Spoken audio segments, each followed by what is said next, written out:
Assalamualaikum warahmatullahi wabarakatuh. Alhamdulillahirabbil alamin wassalatu wassalamu ala asyrafil anbiya'i wal mursalin wa ala alihi wa sahbihi ajma'in, amma ba'd. Alhamdulillah, marilah kita panjatkan puji serta syukur kehadirat Allah Rabbul Alamin yang sampai hari ini masih memberikan nikmat kesehatan jasadiah dan kesehatan nafsiah kepada kita sehingga kita dapat melaksanakan perintah-perintahnya. Juga tidak lupa salawat serta salam marilah kita aturkan kehadiran Rasulullah Muhammad SAW beserta keluarga dan para sahabatnya. Semoga dengan menghidupkan sunnah-sunnah beliau seperti yang dilakukan pada malam hari ini, kita akan mendapatkan syafaatnya di yaumil akhir kelak. Amin ya rabbal alamin. Hadirin sidang Yasin rahimakumullah. Pada tausiah ini seperti biasa kami akan melanjutkan pembahasan tentang tafsir surat Yasin yang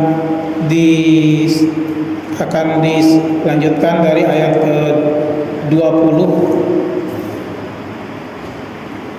A'udzubillahi minasyaitonirrajim. Bismillahirrahmanirrahim. Wa jaa'a min aqsal madinati rajulun yas'a qala ya qaumi tabi'ul mursalin ittabi'u man la yas'alukum ajran wa hum muhtadun.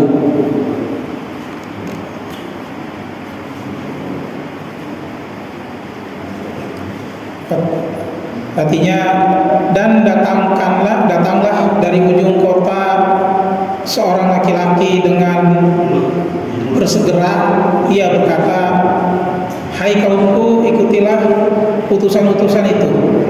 Ikutilah orang-orang yang tiada minta balasan kepadamu, dan mereka adalah orang-orang yang mendapatkan petunjuk. Ayat 20 dan 21. Dalam asbabun nuzul ayat ini mengisahkan tentang beberapa orang utusan dari Nabi Isa alaihissalam yang datang berdakwah di negeri Antakya.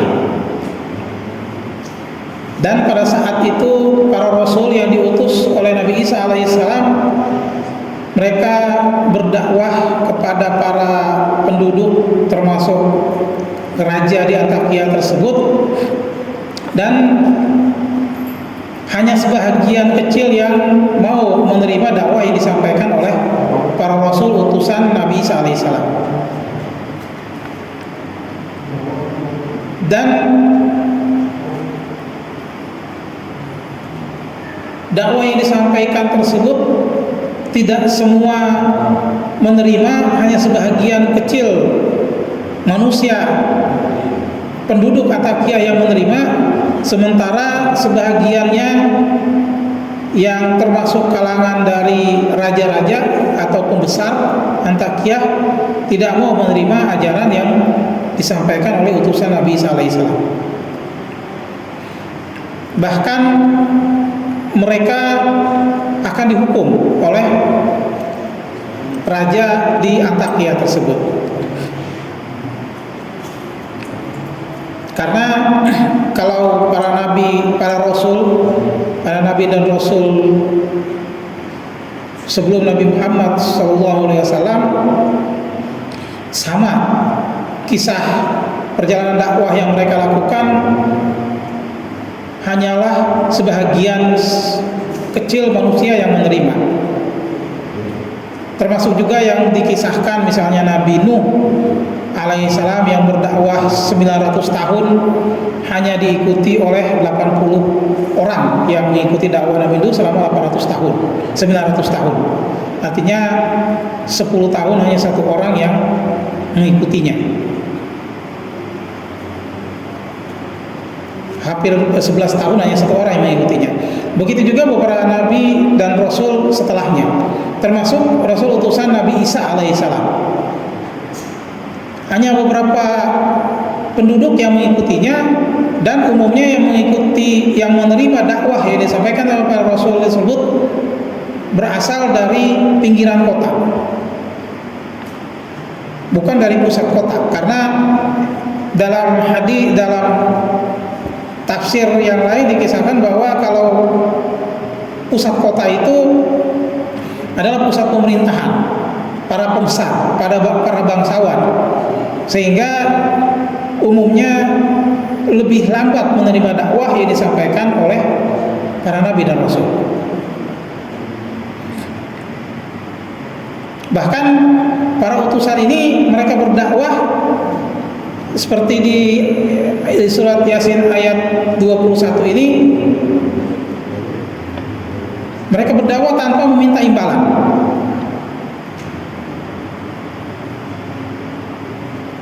Karena pada dasarnya dakwah yang diperintahkan oleh Rasulullah, berdakwah, menyampaikan kebenaran, menyampaikan Islam kepada setiap umat manusia, haruslah dengan ikhlas, tanpa mengharapkan imbalan dalam bentuk materi.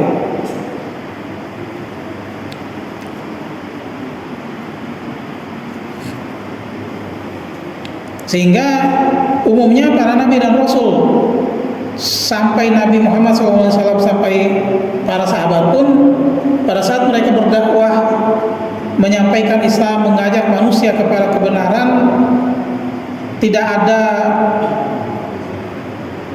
tuntutan, tidak ada iming-iming atau tidak ada tarif dari berapa banyak materi rupiah yang harus dibayarkan kepada mereka.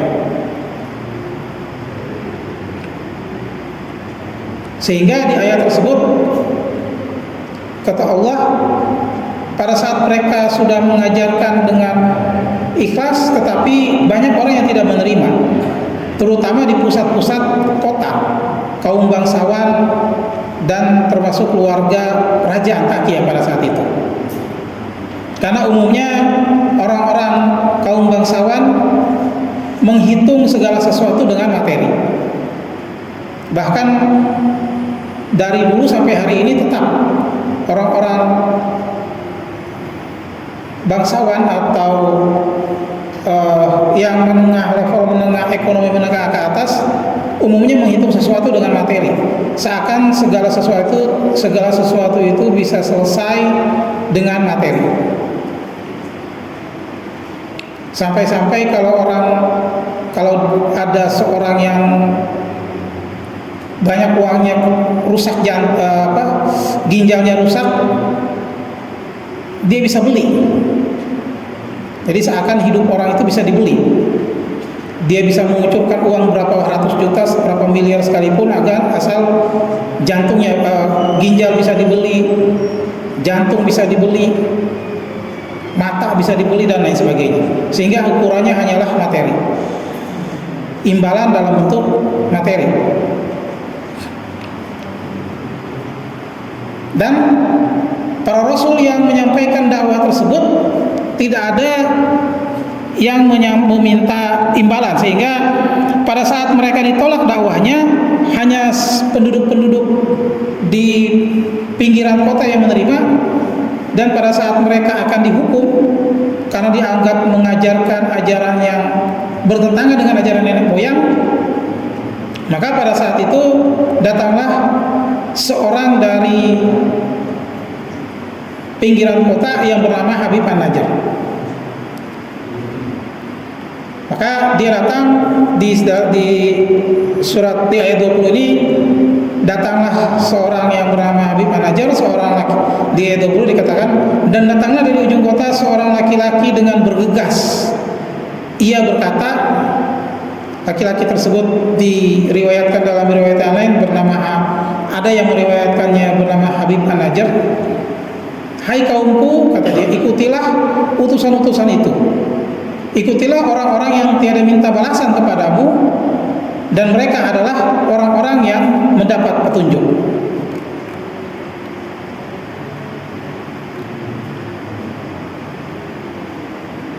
Maka ketika kaumnya mendengar ucapan dari Habib An-Najjar tersebut, kaum yang tergolong dari kaum bangsawan di pusat kota tersebut, maka malah mereka menyatakan kepada Habib An-Najjar bahwa kamu telah menyalahi agama kami dan mengikuti agama utusan-utusan itu, telah menyalahi agama nenek moyang kita. Lalu kata mereka, apakah engkau akan menjadi pengikut mereka, akan meninggalkan agama nenek moyang kita? Maka kata Habib An-Najjar, bagaimana aku tidak menyembah zat yang telah menciptakanku dan hanya kepadanya lah kalian dikembalikan. Dan itu dilanjutkan di surat Yasin ayat 22 dan 23. Perkataan Habib An-Najjar itu di surat Yasin ayat 22 katanya, dikatakan, apa alasanku untuk tidak menyembah Allah yang telah menciptakanku dan hanya kepadanya lah kamu akan dikembalikan. Dan di ayat 23-nya, mengapa aku harus mengambil sembahan-sembahan selainnya? Jika Allah yang Maha Pengasih menghendaki bencana terhadapku, pasti pertolongan mereka tidak akan berguna sama sekali, dan mereka juga tidak akan dapat menyelamatkanku. Hadirin sidang yang rahimakumullah, artinya Habib An-Najjar berkata bahwa pertolongan yang akan mereka berikan kepada seseorang, mereka yang tidak mau beriman kepada Allah tersebut, tidak akan bisa menolak sesuatu keburukan atau kebaikan yang akan Allah tetapkan. Bahkan mereka juga tidak bisa menyelamatkan setiap manusia, termasuk Habib An-Najjar.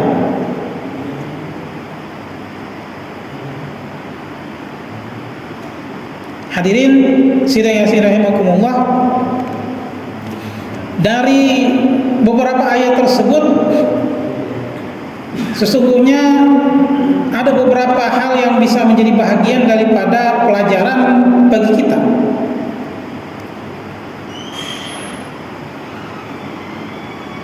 Karena pada dasarnya bahagian manusia yang penting di alam dunia ini adalah umurnya. Apabila dia membaguskan atau melakukan penanaman modal akhirat pada apa yang dapat memberikan manfaat kepadanya di negeri akhirat, maka dia akan beruntung di hari kemudian. Namun jika dia menjalankan atau melakukan perbuatan maksiat, perbuatan dosa, sampai dicabut nyawanya oleh Allah, maka dia akan menghadapi akhir kehidupan yang buruk atau husnul khotimah, su'ul khotimah, dan nanti dia akan merasakan penyesalan. Sehingga seorang manusia, seorang muslim yang baik, yang berakal, adalah orang yang menghisap atau sering menghitung amalan dirinya sebelum Allah menghisapnya, dan dia akan takut akan dosa-dosa yang dilakukan sebelumnya dan dosa-dosa yang dia lakukan pada saat itu.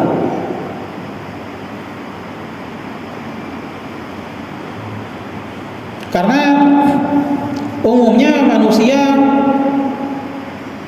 setiap melakukan amal baik selalu diingat, tapi pada saat dia berdosa, melakukan perbuatan dosa, tidak pernah dihitung. Jadi yang diingat, yang dihitung hanya kebaikan, tapi tidak mengurangi dengan dosa yang dia lakukan. Kalau sholat berjamaah pahalanya 27 kali lipat dihitung. Sudah 10 kali berarti 27 kali 10, setahun sekian. Bahkan ada yang sebahagian mereka yang sudah umroh atau haji menghitung kalau sholat di Masjidil Haram nanti satu hari pahalanya sekian ribu dari sholat di masjid biasa. Kalau 10 hari sholat di Masjidil Haram berarti sekian ratus ribu pahala. Yang baru dihitung hanyalah pahala, tapi tidak pernah menghitung dosa. Sehingga yang kehidupan manusia itu yang harus dihitung adalah pahala dan dosa. Karena ada seorang sahabat, Ibnu Mas'ud berkata, seorang mukmin apabila melihat dosa-dosanya, maka seakan-akan dia akan duduk di bawah sebuah gunung dan dia takut gunung itu akan menimpanya. Hadis yang diriwayatkan oleh Bukhari dan Muslim. Sehingga setiap umat manusia sebaiknya harus melakukan menghisap dirinya.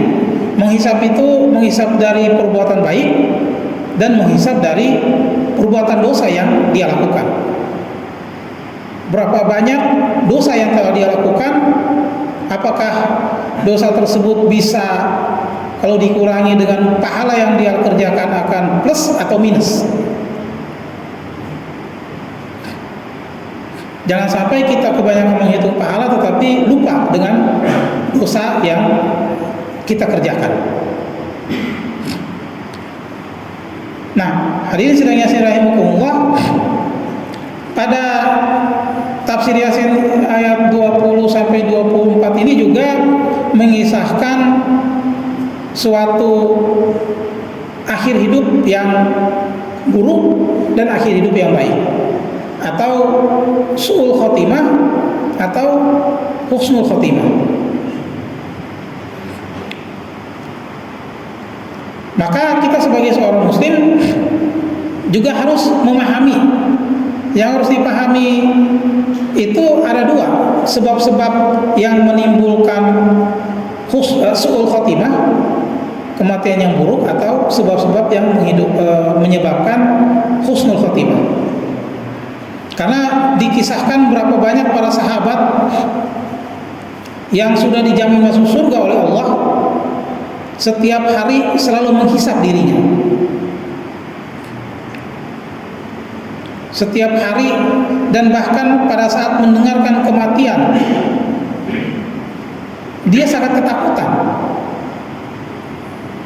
tentang berapa banyak dosa yang telah dia perbuat. Padahal para sahabat yang hidup bersama Rasulullah mendapatkan gelar yang sangat luar biasa. Tetapi mereka selalu takut akan dosa yang mereka perbuat menjelang kematiannya. Begitu juga dikisahkan bagaimana seorang sahabat Abdurrahman bin Auf yang selalu menginfakkan seluruh hartanya untuk perjuangan di zaman Rasul. Berapa banyak harta yang dia sumbangkan untuk berjihad bersama Rasulullah. Tetapi pada saat mendengar disampaikan bahwa Abdurrahman bin Auf akan masuk surga dengan merangkak, maka setelah mendengar itu lebih banyak lagi harta yang dia sumbangkan untuk perjuangan Islam. Tujuannya agar dia bisa masuk surga tidak melangkah, tidak dengan merangkak, tapi dengan berlari. Tetapi kalau dilihat berapa banyak harta yang telah dia sumbangkan untuk dakwah Rasulullah, namun masih takut kalau masuk surganya merangkak. Hadirin sidang rahimakumullah, Itu adalah beberapa hal yang bisa disampaikan dalam tausiah. Kali ini melanjutkan tentang pembahasan tafsir surat Yasin, yang nanti akan dilanjutkan untuk pertemuan yang akan datang tentang su'ul khotimah, sebab penyebab su'ul khotimah dan penyebab husnul khotimah. Demikianlah yang bisa saya sampaikan. Semoga bisa menjadi bahan renungan bagi kita untuk dapat memperbanyak amal ibadah kita dalam rangka untuk mempersiapkan bekal di akhir kehidupan kita kelak. Amin ya rabbal alamin. Wassalamualaikum warahmatullahi wabarakatuh.